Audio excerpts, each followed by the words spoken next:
بسم اللہ الرحمن الرحیم۔ سوات مدین کے علاقے میں جو واقعہ پیش آیا ہے، چند دنوں سے سوشل میڈیا پہ یہ بات گردش کر رہی ہے کہ بغیر ثبوت کے اسے جلایا گیا ہے، بغیر ثبوت کے اسے مارا گیا ہے، توہین مذہب کا الزام لگا کر اسے مارا گیا ہے۔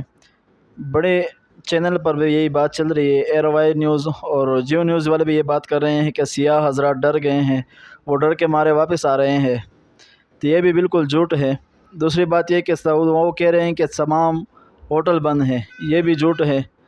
اتنی بڑی میڈیا پر اتنے بڑے بڑے جھوٹ بولے جا رہے ہیں۔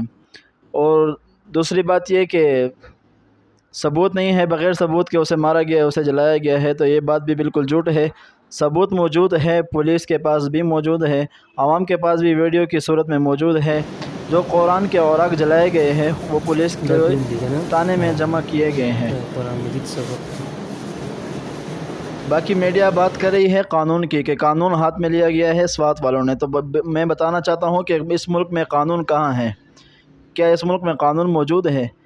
اگر موجود ہے تو کتنے اقسام کے قانون موجود ہے؟ پولیس کے لیے الگ ہے، سرکاری عہدیداروں کے لیے الگ ہے، عام عوام کے لیے الگ ہے، وڈیروں کا قانون الگ ہے، تو آپ کس قانون کی بات کر رہے ہیں؟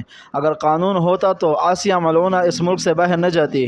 اگر قانون ہوتا تو قادیانی جو کئی مجرم ہے وہ ملک سے باہر نہ جاتے۔ اگر قانون ہوتا تو غازی ممتاز قادری کو پھانسی نہ ہوتی۔ اگر قانون ہوتا تو غازی خالد جو پشاور جیل میں قید ہے وہ قید نہ ہوتا۔ کس قانون کی آپ بات کرتے ہیں؟ ملک میں قانون نام کی کوئی چیز ہی نہیں ہے۔ اگر قانون ہوتا تو قانون ہاتھ میں نہ لیا جاتا۔ قانون صرف غریب کے لیے حرکت میں آتا ہے۔ باقی اگر چند دن پہلے کی بات کی جائے کہ ایک اونٹ کی ٹانگ کاٹی گئی، مگر وہ وڈیرا تھا، حالانکہ سب کو معلوم تھا کہ ایک وڈیرے نے کاٹی ہے، پھر بھی نامعلوم افراد کے خلاف مقدمہ ہوا اور اسے گرفتار نہیں کیا گیا۔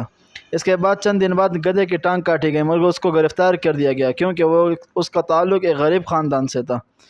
تو آپ کس قانون کی بات کرتے ہیں؟